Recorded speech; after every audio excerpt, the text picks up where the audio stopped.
teman-teman semuanya, bagaimana nih kabarnya hari ini? Semoga teman-teman semua dalam keadaan yang sehat ya. Hari ini kita akan mempelajari mengenai using experiential learning approach.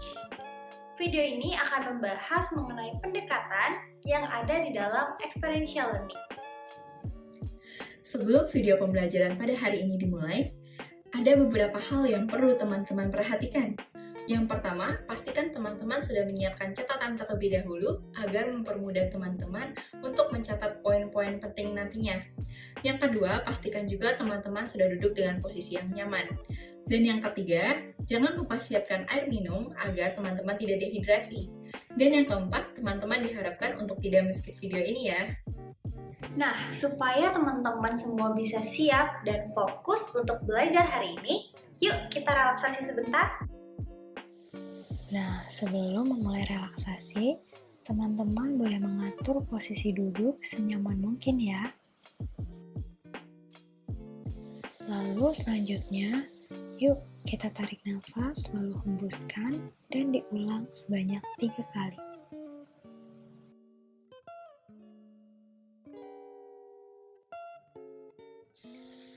Nah, gimana teman-teman setelah melakukan relaksasi? Jadi udah lebih siap ya untuk terima materi?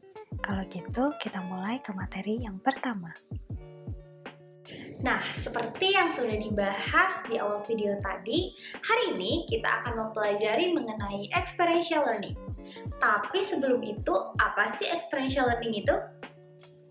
Experiential learning, jika dilihat dari pengertiannya, tidak hanya meningkatkan pemahaman konsep, tetapi juga sebagai pintu masuk untuk mengembangkan keterampilan. Pendekatan experiential learning ini sesuai untuk pelatihan afektif dan perilaku. Hal ini karena dapat membantu peserta untuk sadar akan perasaan dan reaksinya terhadap isu atau ide-ide baru. Selain itu, melalui pendekatan ini, peserta juga dimungkinkan untuk mengembangkan keterampilannya. Dan tentunya untuk berlatih.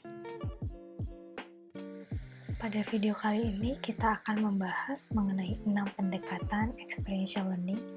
Yang pertama adalah role playing, kedua games and simulation, ketiga observation, keempat mental imagery, kelima writing task, dan yang keenam action learning.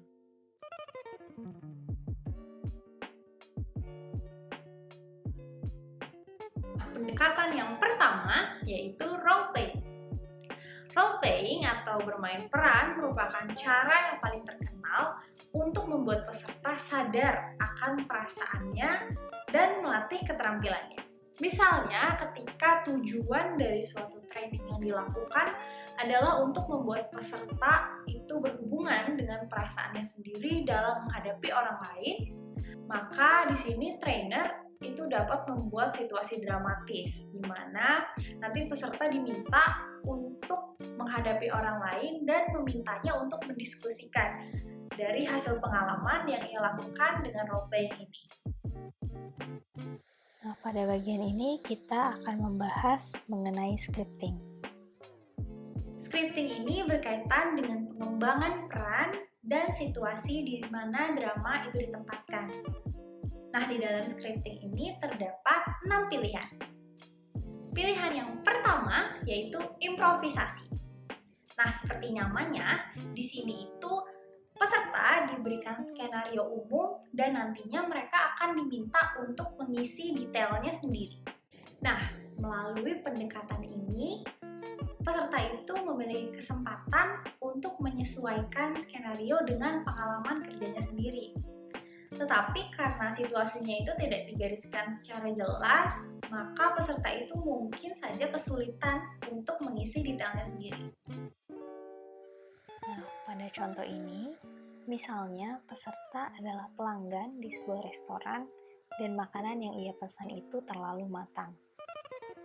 Lalu peserta menunjukkan keterampilan dengan membujuk pelayan agar dapat mengulang pesanannya. Pilihan yang kedua yaitu prescribed roles atau peran yang telah ditentukan. Nah, di sini peserta itu diberikan satu set instruksi yang berisikan fakta mengenai peran yang digambarkan dan bagaimana seharusnya peserta itu berperilaku. Nah, melalui pendekatan ini, peserta juga diberikan kendali yang paling besar terhadap skrip atau naskah karena dapat dengan mudah menciptakan ketegangan dramatis. Akan tetapi, mungkin peserta tidak dapat mengidentifikasi dengan jelas peran yang sudah diberikan oleh trainer, atau mungkin mengalami kesulitan karena skenarionya itu terlalu rumit. Contohnya, peserta adalah seorang akuntan di perusahaan asuransi dan telah bekerja selama 3 tahun. Peserta menyukai pekerjaannya kecuali dalam hal menulis surat, email, dan catatan pada laporan akuntansinya. Peserta tidak mengatakan kepada siapapun, tetapi ia selalu mengalami kesulitan dalam berbahasa Inggris. Pilihan yang ketiga yaitu semi-prescribed roles. Nah, di pilihan ini, peserta itu diberitahu mengenai informasi tentang situasi dan peran yang akan dia perankan, tapi tidak diberitahu mengenai bagaimana dia menangani situasi tersebut. Dengan tidak menentukan bagaimana karakter itu harus berperilaku, maka pada opsi ini, peserta itu diberikan kebebasan yang lebih besar. Contohnya, peserta adalah seorang manajer restoran yang ditunjuk oleh kelompok dan ia memiliki tanggung jawab untuk mengelola anggaran, mempersiapkan acara spesial, dan mengurus inventaris. Nah, pada restoran tersebut, pegawai dan staf lainnya itu sangat terbatas, sehingga bila ada yang tidak hadir, akan menjadi sulit bagi pegawai lainnya untuk tidak hadir di hari yang sama. Nah, dalam hal ini, peserta itu diberikan informasi tentang situasi dan karakter yang diperankan, tetapi ia tidak diberitahu cara atau bagaimana menangani situasi tersebut. Opsi yang keempat yaitu replay of life. Nah, di sini peserta itu dapat menggambarkan diri mereka sendiri terkait dengan situasi yang mereka hadapi. Nah, di dalam pendekatan ini membawa keuntungan karena dapat membawa situasi nyata ke dalam drama. Nah, di sini trainer menyampaikan bahwa peserta harus memikirkan kapan terakhir kali dirinya memberikan penilaian kerja. Lalu peserta diminta untuk memberitahu rekannya mengenai apa yang umumnya terjadi dan peragakan kembali situasinya. Opsi yang kelima yaitu participant prepared skits. Di sini peserta itu diminta untuk mengembangkan sketsa roleplay mereka sendiri. Jadi peserta itu diberikan waktu untuk membuat roleplay sekaligus diberikan kesempatan untuk berlatih sebelum ia menampilkan roleplaynya itu. Contohnya, trainer dapat mengatakan bahwa trainee atau peserta ini diminta untuk mengambil 3 gaya manajemen dan membuat sandiwara sebagai seorang manajer dengan menggunakan masing-masing dari tipe gaya tersebut sambil memberikan instruksi. Peserta juga diberikan waktu untuk mempersiapkan sandiwara. Opsi yang keenam atau yang terakhir yaitu dramatic readings. Di sini peserta itu diberikan naskah untuk tindakan yang harus mereka lakukan dan sudah disiapkan sebelumnya.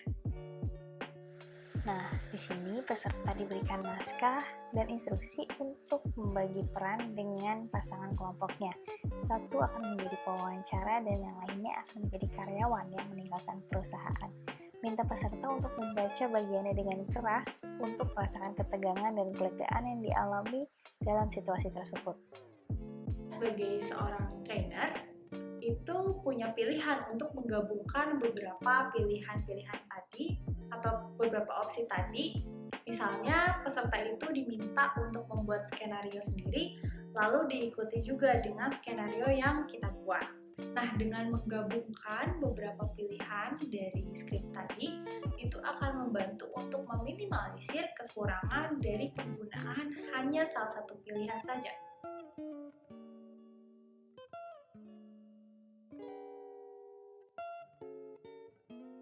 Roleplay itu dapat bekerja dengan baik juga melalui kelas virtual atau maya.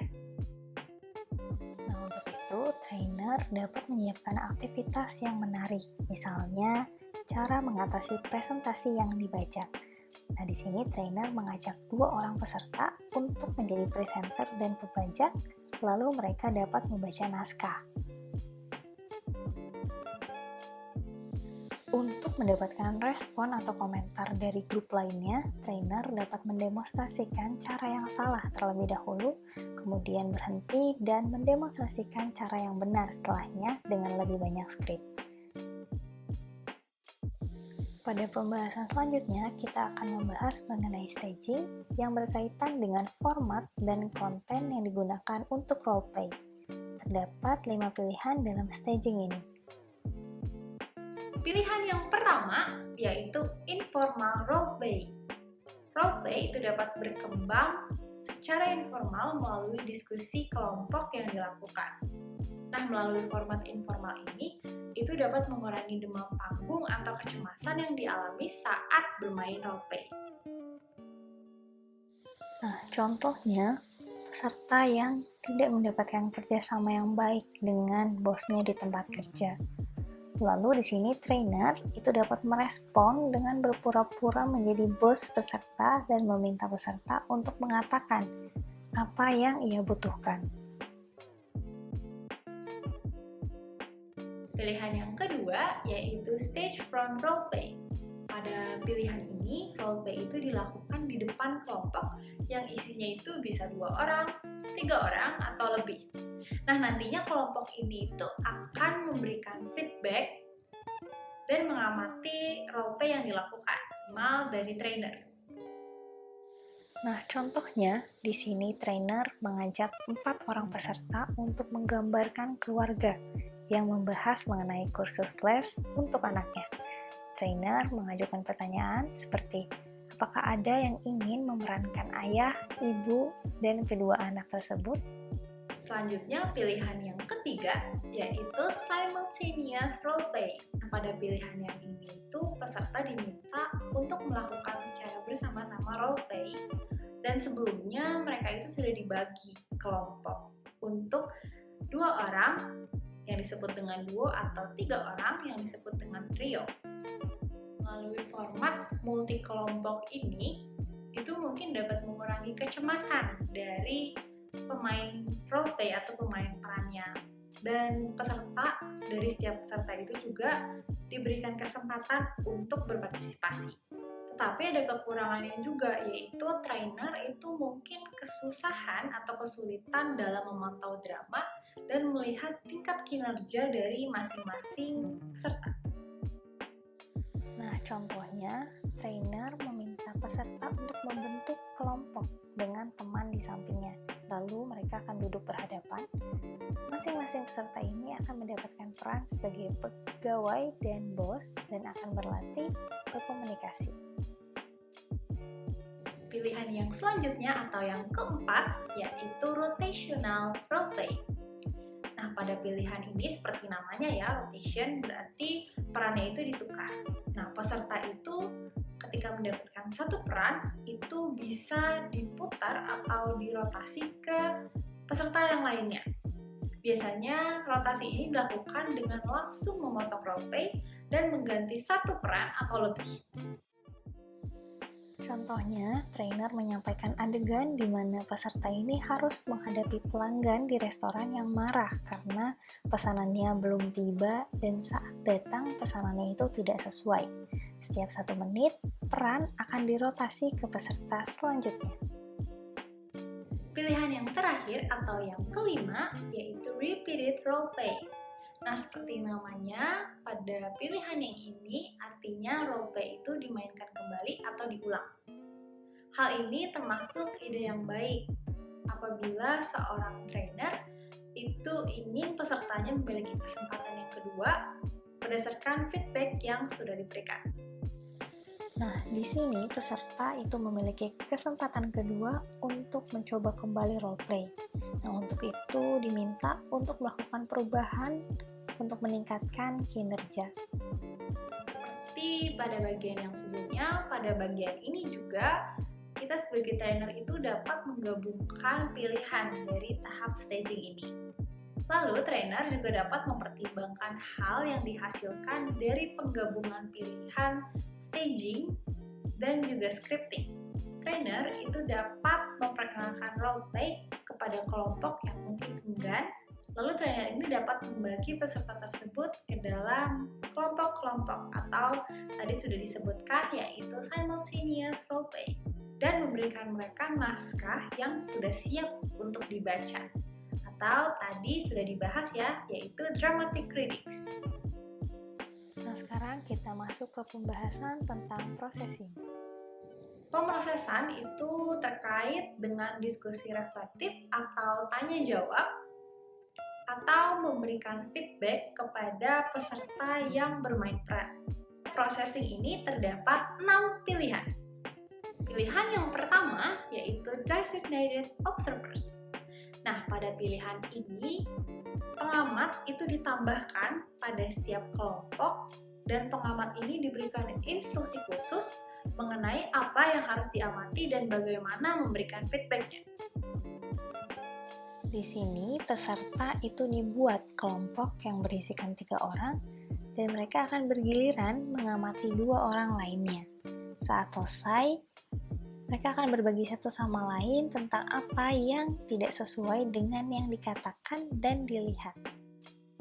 Pilihan yang kedua yaitu self-assessment. Pada pilihan yang ini, para peserta yang bermain peran sendirilah yang mendiskusikan reaksinya terhadap suatu pengalaman. Dan karena itu, trainer dapat memberikan pertanyaan yang terbuka terlebih dahulu sehingga peserta itu bebas melakukan pengamatannya sendiri. Kemudian dapat mengajukan pertanyaan yang lebih tajam, lalu bisa diselidiki perasaan, niat, dan reaksi. Nah, contohnya, peserta itu dapat membentuk sebuah kelompok dan saling berbagi mengenai bagaimana perasaan masing-masing terkait dengan role play tersebut. Bisa ditanyakan juga mengenai kapan mereka merasa efektif dan merasa orang lain lebih efektif, apa yang membuat merasa tidak nyaman dan ingin dilakukan lebih baik lain kali. Selanjutnya, pilihan yang ketiga yaitu open audience discussion and feedback. Nah, seperti pada judulnya ya, berarti di sini itu terbuka akan feedback dan juga diskusi. Nah, pada pilihan yang ini, trainer itu dapat mengundang kelompok untuk memberikan reaksi dan feedbacknya terhadap role play agar menghindari peserta yang mungkin saja enggan untuk memberikan feedback, maka bisa diakali dengan meminta peserta ini memberikan feedback yang positif terlebih dahulu. Nah, di sini penting untuk bisa mendapatkan beberapa sudut pandang. Karena pengamat yang berbeda itu punya sudut pandang yang berbeda juga.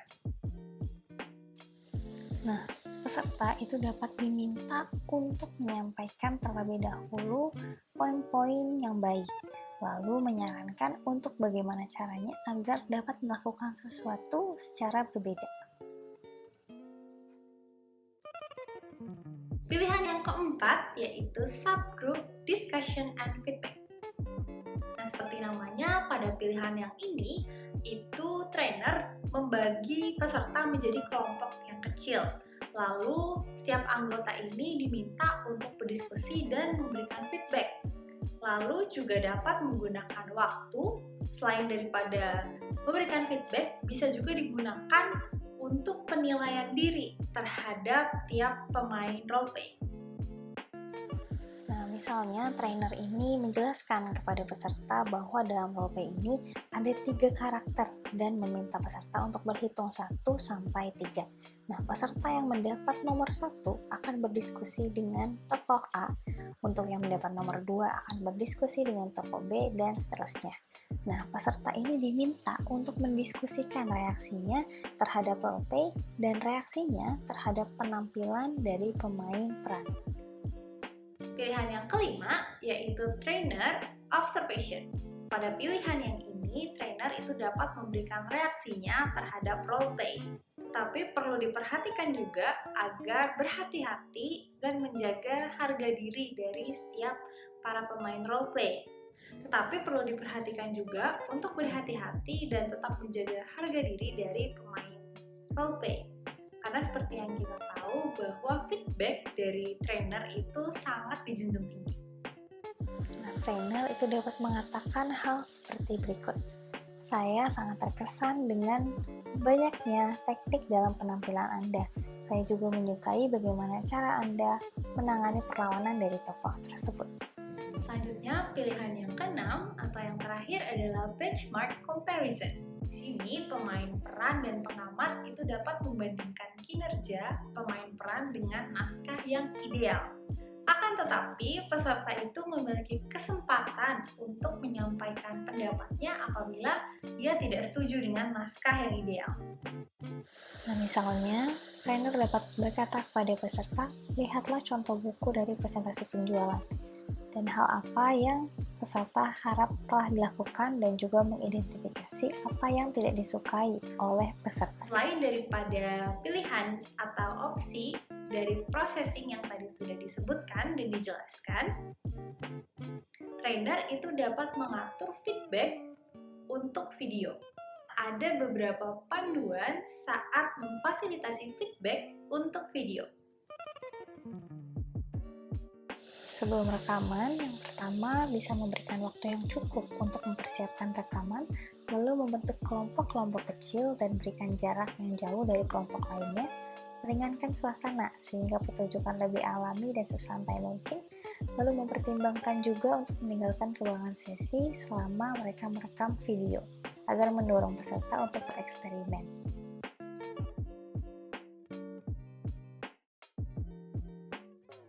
Lalu saat rekaman, jangan membuat teaching point saat peserta sedang merekam.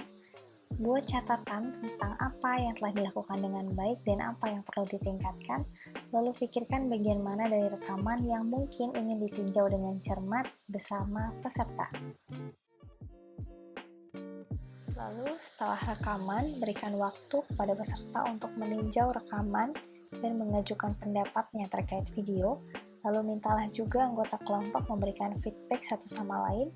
Lalu kembangkan checklist tertulis tentang perilaku spesifik yang dapat dilihat peserta dalam menganalisis rekaman mereka, dan tinjau kembali bagian-bagian rekaman dan gunakan juga teknik feedback yang efektif.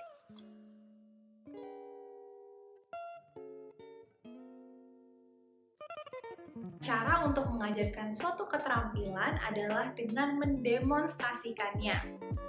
Mendemonstrasikan ini dengan cara menunjukkan atau menjelaskan kepada peserta sebelum meminta peserta untuk mencobanya sendiri. Pendekatan yang lebih aktif yaitu dengan mendemonstrasikan dengan sedikit atau tanpa penjelasan. Trainer itu dapat menentukan kira-kira keterampilan apa yang ingin peserta pelajari dan meminta peserta itu untuk melakukannya. Nah, berikan juga peserta sedikit gambaran besar terkait dengan keterampilan itu. Bentuk peserta menjadi beberapa pasangan dan tunjukkan mengenai bagian pertama dari keterampilan dan meminta mereka untuk mendiskusikannya. Apabila dari peserta mungkin ada yang mengalami kesulitan, maka trainer itu dapat mendemonstrasikannya.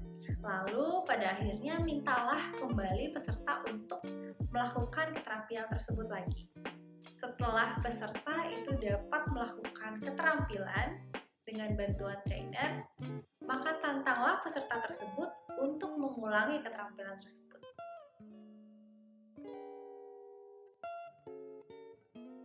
Selanjutnya, kita masuk ke materi yang kedua, yaitu games dan simulasi. Games dan simulasi yang digunakan dengan cara yang tepat akan menjadi lebih menyenangkan dan efektif untuk mencapai tujuan dari training.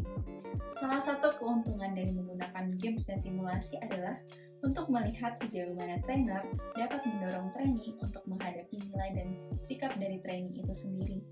Games dan simulasi juga dapat membantu trainee untuk memahami keseluruhan isi materi. Keuntungan menggunakan games dan simulasi di awal kegiatan adalah dapat memberi kesempatan kepada trainee untuk memahami keseluruhan bagian-bagian materi sebelum membahas materi intinya. Contohnya seperti program training lintas budaya seperti BAFA-BAFA yang merupakan cara yang bagus untuk mempersiapkan trainee yang ingin pindah ke luar negeri. Dalam permainan ini, trainee dibagi menjadi 2 kelompok dan setiap kelompok akan diajarkan nilai-nilai budaya dan tradisi. Kemudian kedua kelompok ini akan bergantian menjadi duta besar yang akan mengamati kelompok lain dan kembali untuk melaporkan apa yang telah mereka pelajari tentang budayanya. Permainan ini juga memberikan kesempatan yang sangat baik untuk membantu trainee fokus pada apa yang trainee anggap normal, bagaimana trainee berinteraksi dengan lingkungannya, dan bagaimana trainee berinteraksi dengan lingkungan asing. Permainan ini biasanya menghabiskan waktu selama 1 jam untuk bermain game, dan kemudian menghabiskan waktu selama 5 jam untuk membahas bagaimana stereotip yang terbentuk di lingkungan yang sudah mereka pelajari. Games dan simulasi dapat membantu trainer memuji gaya perilaku dan kinerja trainee. Bermain games di awal training memungkinkan trainer untuk mengidentifikasi gaya dan keterampilan yang sudah ada dan yang perlu diperkuat lagi oleh trainee. Contohnya yaitu simulasi pelatihan yang biasa dikenal dengan desert survival, di mana pemain diberitahu bahwa pesawat mereka akan jatuh di gurun. Tugas dari trainee yaitu bertahan hidup dengan barang-barang yang seadanya. Awalnya, trainee harus memutuskan bagaimana cara bertahan hidup secara individu. Kemudian, games akan diulang kembali, tetapi secara kelompok. Seorang trainer memasukkan simulasi ini di awal untuk menilai bagaimana kerjasama tim. Bermain games di akhir program juga memungkinkan trainee untuk menilai pengalaman instruksional. Contohnya yaitu games Winter Survival yang digunakan untuk mengukur kemajuan dalam kerjasama tim. Ada beberapa hal yang perlu diingat saat merancang games dan simulasi. Yang pertama, permainan atau simulasi harus relevan dengan peserta. Contohnya, sebuah modul tentang metode perencanaan proyek yang dimulai dengan permainan yang bernama 64 Squares, di mana trainer menggambar persegi dan membaginya menjadi 64 kotak. Trainer kemudian memilih salah satu persegi, lalu menuliskan surat dan nomor pada selembar kertas, tanpa mengungkapkan isi surat tersebut kepada trainee. Para trainee ditantang untuk menemukan kotak rahasia hanya dengan menanyakan 6 pertanyaan. Pertanyaan tersebut hanya dijawab dengan ya ataupun tidak. Yang kedua yaitu cara termudah untuk membuat games dan simulasi adalah dengan meniru format dan karakteristik orang terkenal.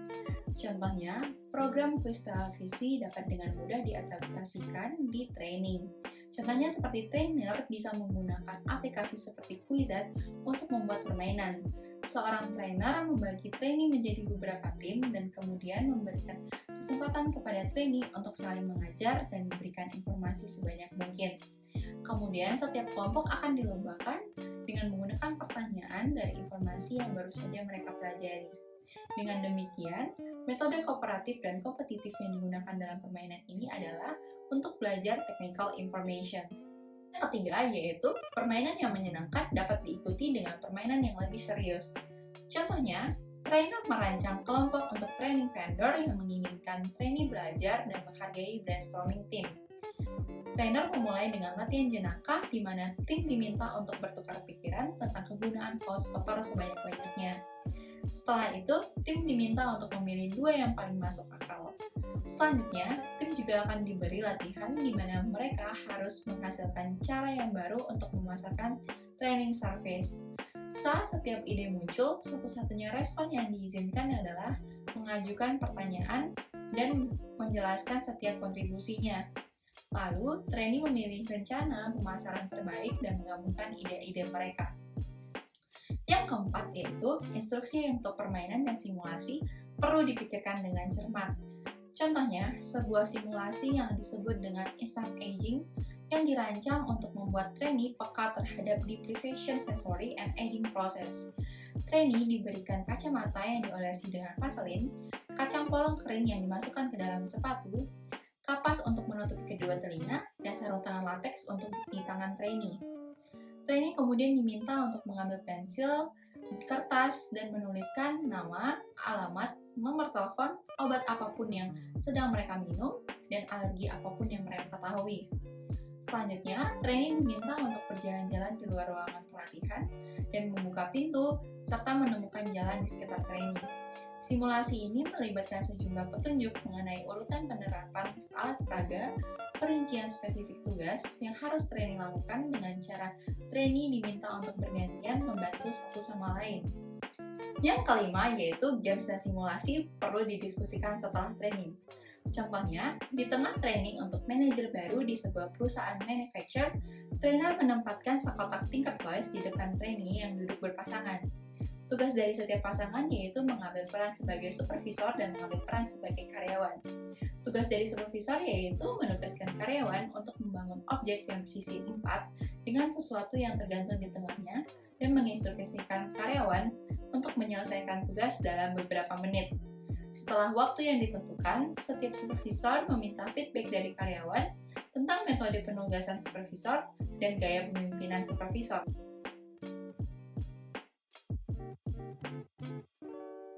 Observation atau pengamatan itu dilakukan dengan cara kita menonton atau melihat orang lain tanpa berpartisipasi secara langsung. Observasi juga bermanfaat bagi para peserta untuk benar-benar mempraktekkan sesuatu sekaligus memainkan peran penting dalam desain penelitian. Di dalam observasi ada beberapa bagian. Nah, bagian yang pertama yaitu designing. Ada beberapa cara untuk merancang kegiatan observasi agar peserta itu terlibat aktif. Yang pertama, yaitu berikan bantuan agar peserta ini dapat memunculkan dan mempertahankan aspek terkait dengan demonstrasi yang telah mereka lihat. Nah, di sini pastikan para peserta itu memperhatikan fitur-fitur kritisnya. Dapat dilakukan dengan memberikan gambaran umum tentang demonstrasi dan memberikan tampilan visual dari beberapa key terms untuk menggambarkan perilaku tertentu yang akan dimodelkan. Cara yang kedua yaitu saat peserta mengamati suatu permainan peran atau latihan kelompok, maka trainer dapat menyiapkan formulir observasi yang berisi saran, pertanyaan, dan daftar pernyataan. Memiliki pedoman konkret akan membantu peserta untuk mendapatkan hasil maksimal dari pengalaman observasinya. Peserta diberikan kesempatan untuk mempelajari formulir sebelum pengamatan yang sebenarnya dan digunakan untuk mengamati perilaku tertentu. Cara yang selanjutnya atau yang ketiga yaitu memberikan key question kepada observer atau pengamat untuk memusatkan perhatiannya. Nah, di sini observer itu perlu mempertimbangkan beberapa hal seperti siapa yang sedang diamati, apa yang dilakukan orang itu, apa pengaruhnya terhadap kelompok, dan bagaimana orang lain bereaksi terhadap orang tersebut. Cara yang keempat yaitu harapkan kepada observer untuk memberikan feedback yang konstruktif agar menantang mereka untuk dapat mencermati dan menerapkan apa yang sudah mereka pelajari sebelumnya. Nah, saat kepercayaan itu berkembang dalam suatu kelompok, maka feedback itu bisa lebih luas dan lebih kritis. Trainer itu memberikan tanggung jawab kepada peserta agar mendorong mereka untuk meninjau kembali apa yang telah diajarkan kepada mereka dan menggunakannya sebagai dasar untuk feedback mereka. Cara yang kelima yaitu menyadari bahwa observer itu memiliki pengalaman yang kuat jika apa yang mereka amati itu memiliki dampak pribadi. Di sini, trainer dapat mengatasi masalah dengan meminta observer untuk mengungkapkan perasaan yang mereka alami saat menonton drama dan memberikan dukungan emosional kepada para pemain peran. Oke, bagian yang selanjutnya adalah formatting. Terdapat 3 format yang umum digunakan dalam desain kegiatan observasi. Format yang pertama yaitu format yang paling sederhana, seperti penonton yang menonton demonstrasi, video, roleplay, dan sejenisnya. Contohnya, peserta kursus disiplin karyawan menonton video yang menunjukkan bagaimana karyawan itu terlambat bekerja 50 menit setidaknya 7 kali dalam 3 minggu terakhir, lalu ia juga 4 kali kembali terlambat dari jam makan siang untuk kembali bekerja. Nah, sebelum presentasi video, dapat diberikan terlebih dahulu checklist observasi. Saat video telah selesai, peserta menuliskan tanggapannya di checklist tersebut dan membandingkan catatannya dengan pasangan kelompoknya. Nah, berikut adalah contoh dari observation checklist.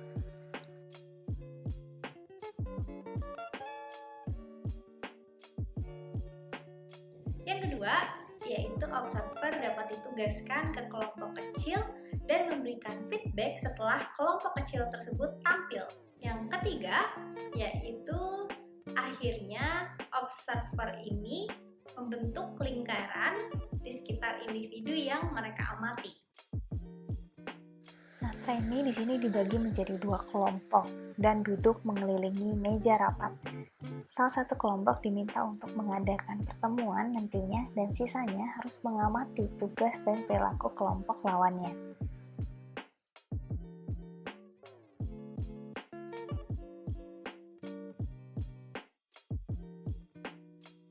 Selanjutnya kita masuk ke materi yang keempat, yaitu mental imagery. Mental imagery adalah kemampuan untuk memvisualisasikan suatu objek, individu, tempat, ataupun tindakan. Ada 6 jenis mental imagery. Yang pertama, visual imagery. Misalnya, melihat berbagai bentuk warna seperti segitiga emas dan lingkaran ungu. Lalu yang kedua, ada textile imagery. Misalnya, seperti menjabat tangan seseorang ataupun merasakan permukaan. Yang ketiga, ada olfactory imagery. Contohnya, seperti menghirup udara segar. Lalu yang keempat, ada kinesthetic imagery. Contohnya, seperti mengendarai mobil. Yang kelima, ada taste imagery. Contohnya, ketika merasakan rasa dan tekstur dari makanan. Lalu yang keenam, ada auditory imagery. Contohnya, mendengarkan suara yang memanggil nama seseorang. Latihan mental imagery dapat digunakan untuk menggantikan roleplay, karena dapat mengurangi kecemasan bagi trainee yang malu tampil di depan banyak orang. Keterampilan seperti berbicara di depan umum ataupun bertindak tegas dapat dipraktikkan melalui mental imagery. Latihan mental imagery juga menstipulasikan diskusi. Ada beberapa pedoman saat melakukan latihan mental imagery. Yang pertama, bantulah trainee untuk menjernihkan pikiran mereka dengan cara mendorong mereka untuk menjadi lebih rileks. Gunakan latar belakang musik, lampu yang redup, ataupun latihan pernafasan. Lalu yang kedua, lakukan latihan pemanasan untuk membuka mata pikiran mereka. Mintalah trainee untuk menutup mata dan mencoba memvisualisasikan pemandangan ataupun suara seperti mawar, kamar tidur trainee, perubahan lampu lalu lintas, dan bunyi hujan. Lalu yang ketiga, yakinkan trainee bahwa tidak apa-apa jika mereka mengalami kesulitan dalam memvisualisasikan apa yang trainer gambarkan. Lalu yang keempat, berikan instruksi secara perlahan dan dengan jeda. Jika trainer menggunakan skrip imagery yang ditulis oleh orang lain, berhati-hatilah membacanya terlebih dahulu dan jagalah suara trainer agar tidak mengganggu ketenangan trainee. Lalu yang kelima, undanglah trainee untuk membagikan imagery mereka. Trainee juga bisa menceritakan pengalaman imagery mereka dengan cara menuliskan dalam bentuk jurnal. Contoh latihan mental imagery. Pejamkan mata Anda. Tarik nafas dalam-dalam dan hembuskan. Setiap kali Anda menarik nafas, bayangkan Anda sedang mengambil energi dari alam semesta. Saat Anda menghembuskan nafas, tubuh Anda menjadi lebih santai, lebih damai. Sekarang, bayangkan Anda sedang duduk di atas batu yang besar, menghadap ke kolam air yang tenang di tengah hutan yang menyenangkan. Tidak ada yang mengganggu ketenangan ini, kecuali sesekali melompat ikan kecil ke sisi kolam. Bayangkan Anda mengambil batu kecil di dekat tempat duduk Anda, dan Anda melempar batu tersebut ke udara, dan Anda melihat batu tersebut turun perlahan ke tengah kolam. Perhatikan batu saat bergerak dari atas, kemudian turun ke bawah melalui udara. Perhatikan perlahan-lahan batu masuk ke dalam air. Perhatikan riak-riaknya mulai terbentuk. Saksikan riak-riak tersebut menyebar perlahan ke arah tepi kolam. Perhatikan permukaan air sampai benar-benar diam lagi. Bayangkan terus sampai Anda sadar bahwa Anda merasa sangat santai dan sangat segar. Ketika sudah selesai, perhatikan suara-suara di sekitar Anda. Buka mata Anda perlahan dan mulailah aktivitas Anda.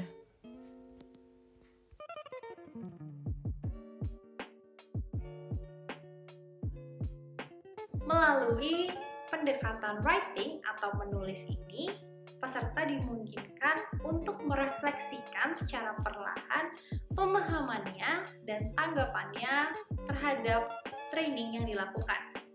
Kegiatan menulis ini berkisar dari tanggapan singkat hingga esai yang panjang. Nah, contohnya adalah untuk tanggapan yang singkat yaitu worksheet, dan untuk esai misalnya adalah menangani karyawan yang bermasalah.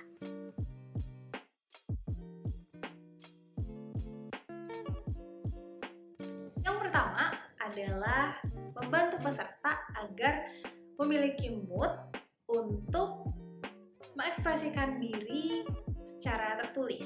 Nah, dalam hal ini, trainer itu dapat menginspirasi atau justru menantang para peserta untuk melakukan kegiatan menulis ini.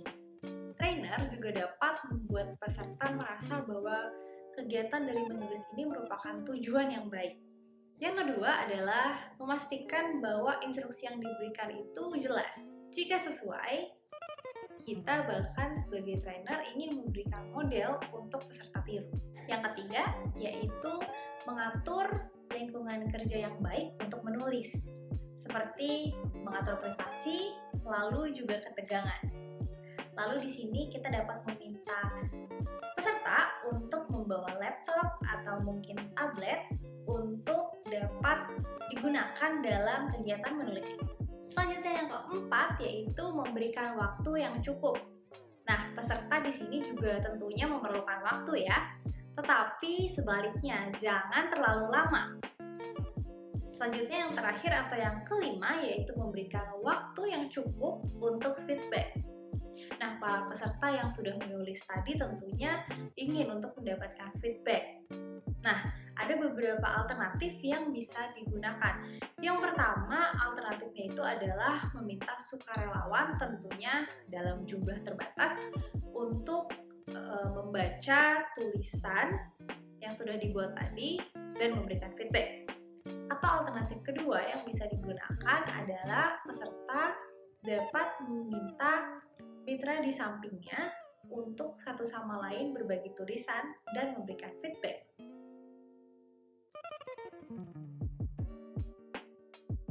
Selanjutnya kita masuk ke materi yang terakhir yaitu action learning. Action learning melibatkan penugasan di mana trainee sebagai individu ataupun tim diminta untuk mengambil tindakan kritis dan mencari pembelajaran dari pengambilan tindakan yang mereka ambil, serta untuk mendapatkan informasi tambahan yang tidak diberikan oleh trainer agar trainee dapat menetapkan apa yang telah trainee pelajari pada pekerjaan mereka. Ada 5 jenis action learning yang sering digunakan dalam training program. Yang pertama yaitu in-basket assignment. In-basket assignment adalah bentuk metode proyek di mana surat, email, pesan yang dikirimkan kepada trainee, lalu trainee diminta untuk menuliskan tanggapan terhadap barang-barang yang ada di keranjangnya. Yang kedua yaitu research project. Mintalah trainee untuk melakukan beberapa penelitian dan mempresentasikannya. Penelitian ini bisa dilakukan dalam tim kecil ataupun individu. Data dapat diperoleh dari seseorang, buku, ataupun internet. Contohnya, trainer membagi trainee menjadi beberapa kelompok kecil. Setiap malam, para trainee diberi tugas dan bahan referensi yang harus trainee lakukan secara individu. Di sore hari, kelompok bertemu untuk mempelajari informasi yang telah mereka peroleh dan menyusun informasi tersebut menjadi soal tes untuk kelompok belajar lainnya. 2 kali selama seminggu, pertanyaan tes akan ditukar antar kelompok dan jawabannya akan didiskusikan.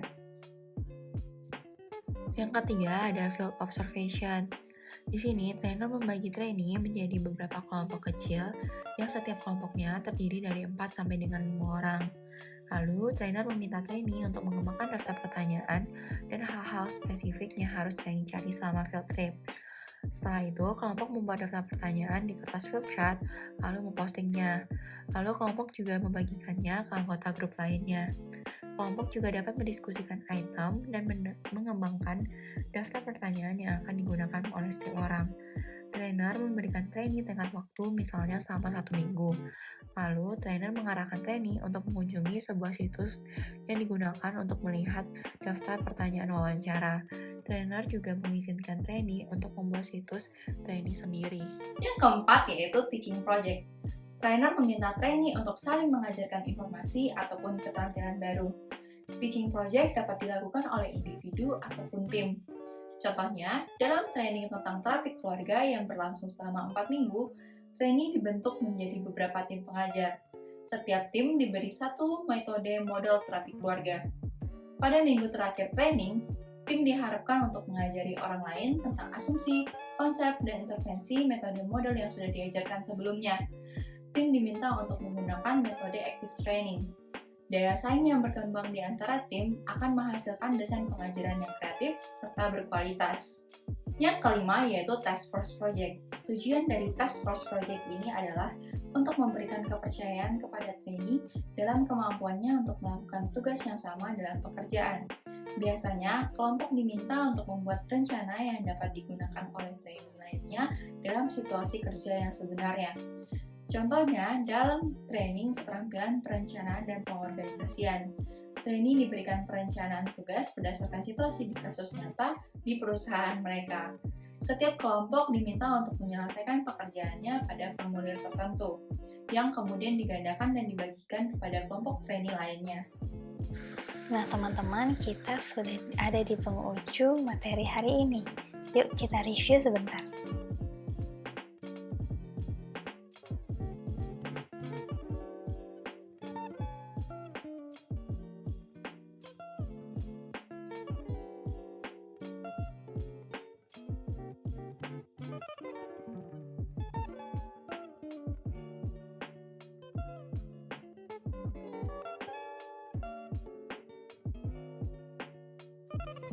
Sekian video pembelajaran pada hari ini. Kami harap teman-teman bisa belajar banyak dari video ini. Lalu kami juga ingin memohon maaf apabila terdapat kata-kata atau perilaku yang kurang berkenan. Sekian dari kami, terima kasih.